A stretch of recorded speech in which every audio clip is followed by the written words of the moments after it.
Bonjour Cécilia Attias, j'ai presque envie de vous dire Cécilia tout court évidemment, on vous connaît sur votre prénom, vous êtes une véritable star. Votre vie est romanesque au point que votre nouveau livre et votre livre, le premier de confession, est en tête des ventes. C'est une part et une envie de vérité que vous racontez.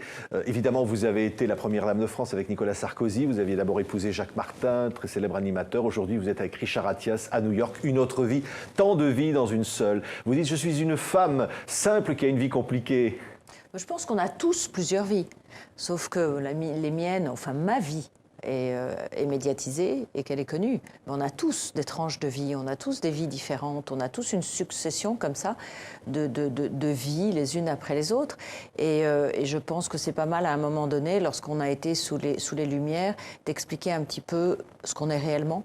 Et qu'il ne faut pas peut-être se fier aux apparences, ni à ce qui est écrit trop souvent. Alors, vous racontez évidemment votre enfance, vos souvenirs, votre famille, la musique, votre passion. Vous dites, votre mère vous disait, tu dois rester debout jusqu'à la tombe. Oui, c'est une très jolie expression espagnole qui dit genio y figura hasta la sepultura, qui est difficile à traduire, mais qui en gros, c'est une posture.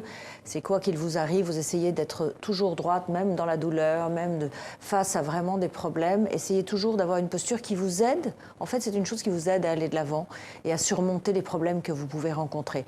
Ça m'a toujours beaucoup aidé, notamment lorsque j'ai traversé des moments où j'avais des problèmes de santé. Le fait d'essayer toujours de me tenir droite et essayer ça m'a aidé. Et je me rappelle quand je disais à maman, je suis fatiguée, elle me disait, mais tu es fatiguée de quoi? Alors que je sortais d'une opération cardiaque. Voilà, il faut aller de l'avant, pas trop s'écouter. Et puis moi, ça m'a beaucoup aidé, en tout cas. Alors, vous rencontrez les personnages extraordinaires. On va parler d'abord un mot de Jacques Martin. C'est l'animateur, évidemment, que tout le monde connaît. Et il vous séduit au restaurant, il a la table à côté, et vous l'entendez qui parle, qui fait des citations extraordinaires. Vous dites, cet homme est formidable. Sinna dans le texte. Non, c'était une culture jusqu'au bout des doigts. Moi, je suis très fascinée par la culture. C'est quelque chose, les gens extrêmement cultivés. Je trouve que c'est formidable. C'est ce que j'essaye de faire. Mais le monde, il nous faudrait 500 vies pour essayer de savoir. Point. Donc j'étais fascinée par l'homme plein de culture, pétri de culture, aimant le théâtre, la musique classique, l'opéra, les poètes, connaissant la Bible dans ses versets. Enfin, j'étais assez fascinée, toute jeune fille que j'étais, par ce personnage truculent. Très différent de l'image publique. À chaque fois, vous rencontrez des personnages et vous découvrez des vérités différentes de l'image publique. Alors évidemment, Nicolas Sarkozy, vous le rencontrez à un mariage et finalement, là aussi, c'est lui qui vient évidemment vous faire la cour très très rapidement. C'est un jeune qui monte et il vous séduit. Jeune mère, plein de talent, un discours formidable, une appétence, une curiosité de la vie extraordinaire. Et c'est vrai que je trouve que voilà, les hommes sont intéressants, riches. C'est intéressant d'étudier l'être humain. Mais ambitieux. Il vous dit un jour on montera les marches de l'Assemblée nationale ensemble. Mais l'ambition n'est pas un défaut. L'ambition, pour moi, est une qualité si elle est bien canalisée. Je trouve que c'est formidable. Moi, j'ai des enfants, lorsqu'ils sont à l'école, je leur dis, écoute, je veux que tu aies des bonnes notes. C'est de l'ambition pour eux. Donc, quand on est adulte, il ne faut pas critiquer l'ambition. Au contraire, je trouve que c'est un formidable moyen. Il faut être ambitieux. Oui. Alors, l'ambition va l'amener à l'Élysée. C'est-à-dire, un jour, la France découvre que, ça y est, vous avez réussi finalement, vous l'avez porté quelque part, mais vous allez le quitter à ce moment-là. Je ne l'ai pas porté, je pense qu'il avait ce talent-là et je ne l'ai qu'accompagné. J'étais à côté, j'essayais d'aider. Je pense qu'il avait besoin de personne pour arriver là où il est arrivé. Oui, mais vous le quittez à ce moment-là. Vous n'allez pas voter au second tour, c'est connu tout cela évidemment pour l'élection présidentielle. Vous restez toujours conforme à votre liberté. Conforme à ma liberté et en accord avec moi-même. Je n'ai pas été votée, pas par souci de liberté, mais uniquement parce que je n'arrivais pas à soutenir le regard des autres qui était trop lourd à ce moment-là.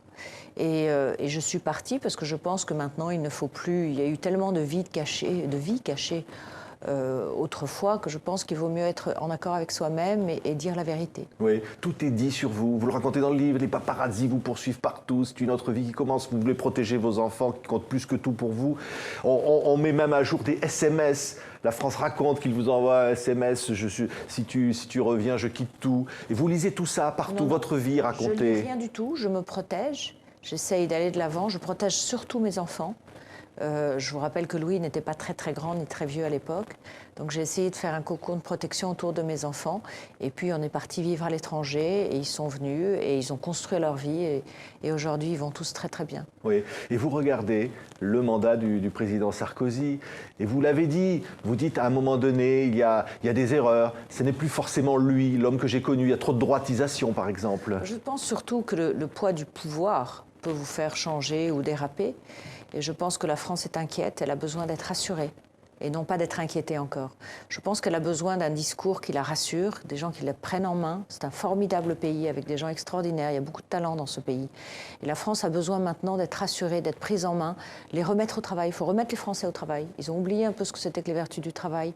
Il faut y aller, il faut être courageux, il faut oublier ces histoires de 35 heures qui nous ont vraiment, vraiment posé un problème et qui continuent à poser un problème aujourd'hui dans l'esprit des gens. Et je pense que les Français ont besoin d'être rassurés, énormément. Oui, alors vous dites dans ce livre que vous êtes très pour le mariage homosexuel, le mariage pour tous. Pas très pour, j'ai évolué, là aussi. Oui. J'étais autrefois, comme tout le monde, un papa, une maman, des enfants, la famille idéale, l'image d'Épinal. Et puis, je me suis aperçue que le monde changeait, évoluait, et que ce n'est pas au droit ni à l'État de se mêler de la sexualité des gens. Chacun vit sa liberté, vit sa vie comme il l'entend. Ce n'est pas à l'État de se mêler ou au droit de se mêler de quoi que ce soit. Ils veulent se marier. Ils se marient, je veux dire, les homosexuels, les hétérosexuels, tout le monde prend sa vie en main et fait ses propres choix. Lorsque j'ai posé ce problème il y a quelques années à mes enfants à table, ils m'ont regardé en disant « mais il n'y a même pas de question, maman, il n'y a pas de question. Laissons-leur vivre leur vie, chacun. » Le fait même de poser la question prouve qu'il y a une différence, or il n'y a pas de différence. Oui. Et alors, évidemment, l'UMP n'est pas sur cette ligne. Là, aujourd'hui, l'UMP, avec Jean-François Copé, veut remettre en question le droit du sol en France, ne plus rendre l'acquisition de la nationalité automatique. Non, je trouve que il faut arrêter de prendre à bras-le-corps des débats qui peuvent être dangereux. Vraiment, il faut faire attention, il faut que la droite fasse attention et que nous allions maintenant plutôt vers une remise au travail des gens, une relance de l'économie, au lieu de s'occuper du mariage pour tous ou le droit du sang ou le droit du sol. Vous pensez que la droite va dans le mur ? Je ne pense pas qu'elle va dans le mur. Je dis qu'il faut qu'elle fasse très très attention parce que le discours qu'elle a en ce moment n'est pas forcément le discours qu'il faut tenir aujourd'hui. Les Français ont envie d'entendre autre chose. En tout cas, ils ont envie que leur pays aille mieux. Ils ont envie qu'on les aide, ce que je disais tout à l'heure. Donc je pense qu'il ne faut pas bouger les débats. Faut pas Une question évidemment qu'on doit vous poser sans arrêt. Vous connaissez tellement bien Nicolas Sarkozy, sa psychologie. Il va se représenter, il trépigne de reprendre place dans la politique. Je vous propose de lui demander vous-même, je n'en sais rien. Comme vous le savez, j'ai refait ma vie, il a refait la sienne, donc je ne pense pas que je puisse répondre à cette question. Oui. Mais je suis sûre qu'il vous répondra. Il nous répondra. On lui posera la question. Votre vie refaite. Aujourd'hui, vous êtes aux États-Unis, Richard Attias, qui mène des combats pour l'Afrique. Et puis vous, une fondation pour les femmes à travers le monde. Vous êtes une femme heureuse aujourd'hui. Je suis une femme qui vit bien. J'ai changé et la femme que je suis devenue aujourd'hui va bien. Et je vais bien dans le monde dans lequel je suis et la vie qui est la mienne aujourd'hui.